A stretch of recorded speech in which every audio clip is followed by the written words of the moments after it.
السلام علیکم ورحمۃ اللہ وبرکاتہ۔ بسم اللہ الرحمن الرحیم، الحمد للہ رب العالمین، والصلاة والسلام علی رسولہ الکریم محمد وعلی آلہ واصحابہ اجمعین، اما بعد۔ اعوذ باللہ من الشیطان الرجیم، بسم اللہ الرحمن الرحیم۔ لعن الذین کفروا من بنی اسرائیل علی لسان داؤد وعیسی ابن مریم ذلك بما عصوا وكانوا يعتدون كانوا لا يتناهون عن منكر فعلوه لبئس ما كانوا يفعلون۔ محترم سامعین کرام، حفیظیہ مسجد کے ذمہ داران، علماء کرام اور نوجوان ساتھیوں، اس مختصر مجلس کے لیے جس موضوع کا انتخاب کیا گیا ہے اس کا تذکرہ ناظم اجلاس نے آپ کے سامنے کر دیا ہے۔ وہ موضوع موجودہ دور کا ایک حساس موضوع ہے، جس موضوع کو رب کائنات نے اس دنیا میں سب سے پہلے انبیاء کرام پر واجب کیا، اور انبیاء کے وارثین کی حیثیت سے علماء کرام کی یہ ذمہ داری رکھی کہ وہ اچھائیوں کا حکم دیں اور برائیوں سے لوگوں کو روکیں۔ لیکن موجودہ دور میں یہ موضوع اس وجہ سے بھی بہت حساس ہو چکا ہے کہ بہت سارے احباب جماعت، بہت سارے علماء، بہت سارے دعات ایسے ہیں جو ایک جانب دعوت و تبلیغ کی ذمہ داری تو نبھاتے ہیں، لیکن حقیقت یہ ہے کہ لوگوں کی ٹی آر پی بٹورنے اور صلح کلی کی پالیسی اختیار کرنے اور سب کو خوش کرنے کے نتیجے میں اور اس پالیسی کو بروئے کار لانے کے نتیجے میں صرف امر بالمعروف تک اپنے آپ کو محدود رکھتے ہیں، فضائل کا تذکرہ کرتے ہیں، لیکن وہ قباحتیں جو فضائل کو بھی متاثر کرتی ہیں اور دین اسلام کی بنیادوں، عقائد اور اصولوں اور ایسے ہی منہج سلف کی بنیادوں کو متاثر کرتی ہیں، اس نہی عن المنکر کی جانب وہ آگے بڑھ کر کے لوگوں کو منکرات سے نہیں روکتے۔ آپ اگر اسلاف امت کی زندگی کا مطالعہ کریں گے تو اسلاف امت جہاں ایک جانب قرآن و سنت کی تعلیم دیتے تھے، جہاں ایک جانب توحید کی جانب دعوت دیتے تھے، جہاں ایک جانب اتباع رسول کی جانب بلاتے تھے،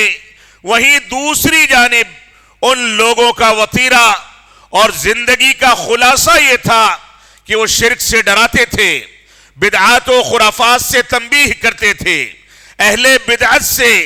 براءت کا اعلان کرتے تھے، ان سے مہاجرت اختیار کرتے تھے،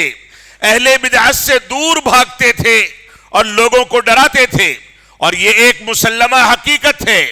کہ انسان فضائل کا تذکرہ کتنا بھی کر دے، لوگوں کو اچھائیوں کا حکم دے، لوگوں کو مسجدوں سے جوڑے، نماز کا حکم دے، لیکن اگر وہ نماز کے غلط طریقے سے لوگوں کو متنبہ نہیں کرتا، توحید کی دعوت دیتا ہے لیکن شرک سے ڈراتا نہیں، اتباع رسول کی دعوت تو دیتا ہے لیکن بدعات و خرافات سے وہ لوگوں کو متنبہ نہیں کرتا، تو ایسی صورت میں دین اسلام کا پیغام مکمل نہیں ہوتا ہے۔ اللہ کے نبی صلی اللہ علیہ وسلم کی پوری زندگی آپ دیکھ لیں، آپ نے خود اپنے لوگوں کو، اغیار کو، کفار و مشرکین مکہ کو، صحابہ کرام کو، امہات المومنین کو، اپنے بچوں کو، اپنی بیٹیوں کو، اپنے رشتہ داروں کو جہاں بھی دیکھا کہ ان کے اندر کوئی خرابی آ کر کے ان کو دبوچ رہی ہے تو فوراً اس کے نتیجے میں کہیں اس بات کا تذکرہ ملتا ہے کہ رسول اکرم صلی اللہ علیہ وسلم نے مسجد نبوی میں ممبر لگوا کر کے یہ فرمایا، ما بال اقوام، کچھ لوگوں کو کیا ہو گیا ہے کہ ایسا کرتے ہیں ویسا کرتے ہیں، اور اس کے بعد تنبیہ فرمائی۔ جب عائشہ صدیقہ رضی اللہ عنہا کے پاس